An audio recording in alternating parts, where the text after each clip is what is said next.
বাগদা বিধানসভা উপনির্বাচনে তৃণমূল কংগ্রেসের প্রার্থী মথুয়া বাড়ির মেয়ে মধুপর্ণা ঠাকুর বুধবার বনগাঁ মহকুমা শাসকের কাছে নমিনেশন জমা দেন তিনি। এদিন বনগাঁ জেলা তৃণমূল কংগ্রেসের কার্যালয় থেকে মিছিল করে নমিনেশন জমা দিতে আসেন তিনি।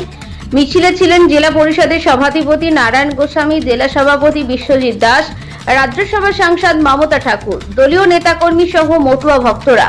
নমিনেশন জমা দিতে প্রবেশের আগে মধুপর্ণা সাংবাদিকদের মুখোমুখি হয়ে জানান, মমতা বন্দ্যোপাধ্যায় তাকে বাগদার মানুষের জন্য কাজ করার সুযোগ করে দেওয়ার জন্য তাকে ধন্যবাদ।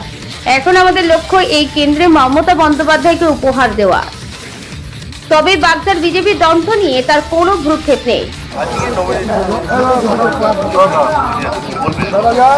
আজকে প্রথমত দিদিকে ধন্যবাদ জানাই, যেটা আমাদের দিয়েছে বাগদার লোকেদের জন্য, আমরা বাসিন্দার জন্য, এত দূর খরা ডেভেলপমেন্টের জন্য। তা আমরা চাই যে দিদিকে আমরা এটা জিতে, আমরা সিটটা জিতে উপহার যেন আমরা দিতে পারি।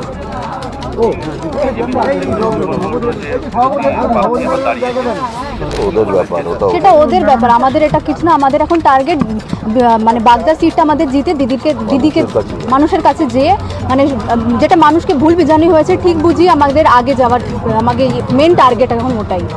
জেলা পরিষদের সভাধিপতি নারায়ণ গোস্বামী বলেন, বিজেপি দলে কোনো কন্ট্রোল নেই। রাজ্যে বিজেপিতে যে ঢেউ চলছে সেই হাওয়া বাগদায়ও লেগেছে। স্থানীয় বিজেপি নেতৃত্ব এবং কর্মীরা যদি মধুপর্ণার সাথে কথা বলতে চায়, আমাদের প্রার্থীর দল এবং আমরা সেক্ষেত্রে প্রস্তুত আছে। তার বিশ্বাস এই কেন্দ্রে তারা জয়ী হবে।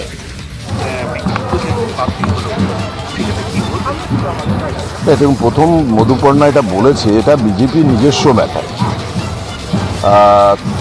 তার মধ্যে আমাদের তৃণমূলের লক্ষ্য হচ্ছে আমরা মানুষের কাছে যাব মধুপর্ণাকে সামনে রেখে।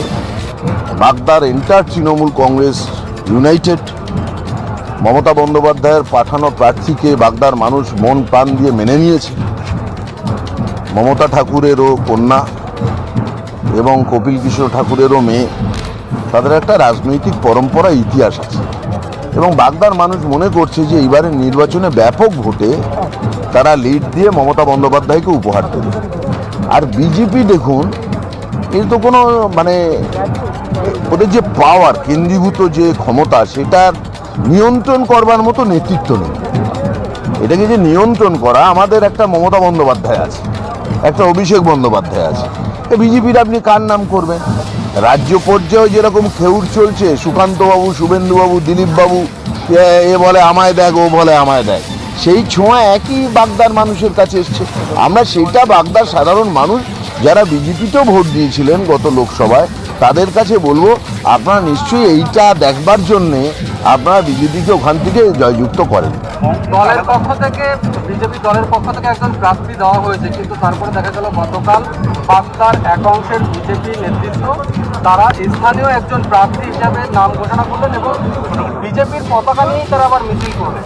এটা আপনারা কীভাবে দেখেন? এটা তাদের বিষয়, তারা বলবেন। শেষ পর্যন্ত দেখুন কি হয়। আমরা এন্টার মানুষের বক্তব্য আমরা শুনতে চাই। আমরা তৃণমূলের আমাদের যে প্রার্থী হয়েছে মধুপর্ণা ঠাকুর, সে বাগদার মানুষের প্রার্থী। সুতরাং সেখানে কোনো যদি বিজেপির কর্মী বন্ধুরা, সমর্থকরা তার সাথেও কথা বলতে চায়, আমাদের প্রার্থী বা আমাদের দল সেক্ষেত্রে আমরা প্রস্তুত আছি।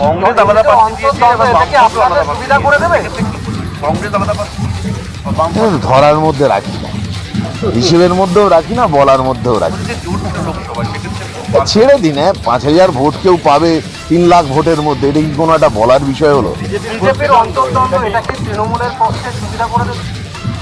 আমরা এটাকে আলাদা করে দেখছি না। আমরা প্রথম হব, কত ভোটে প্রথম হব, এটাই আমাদের কাছে টার্গেট। অন্য বিষয়ে আমরা ভাবছি। ঠাকুরবাড়ির দুই পরিবারের দ্বন্দ্বে তালাবন্ধ মতুয়া ধর্মের বড়মা বিনাপানি ঠাকুরের ঘর, এই ঘরের নিজের অধিকার ফিরে পেতে অনশন করেছিলেন মধুপর্ণা। এদিন নমিনেশন জমা দিতে আসার আগে মধুপর্ণা ঠাকুর এবং মমতা ঠাকুর বিনাপানি ঠাকুরের সেই তালাবন্ধ ঘরের বাইরে প্রণাম করেন। পরবর্তীতে হরিচাঁদ গুরুচাঁদ ঠাকুরের মন্দিরে পুজো দিয়ে নমিনেশন জমা দিতে আসেন। এ বিষয়ে মমতা ঠাকুর বলেন, আমার থেকেও আমার শাশুড়ি আমার বাচ্চাদের 1000 গুণ ভালোবাসতেন। আজ এত বড় দিনে তার পায়ে একটা প্রণাম করতে পারলাম না, এটা আমাদের কাছে বড় বেদনার। আজ ঠাকুর তার নাতনিকে আশীর্বাদ করবেন মানুষের কাজ করার জন্য।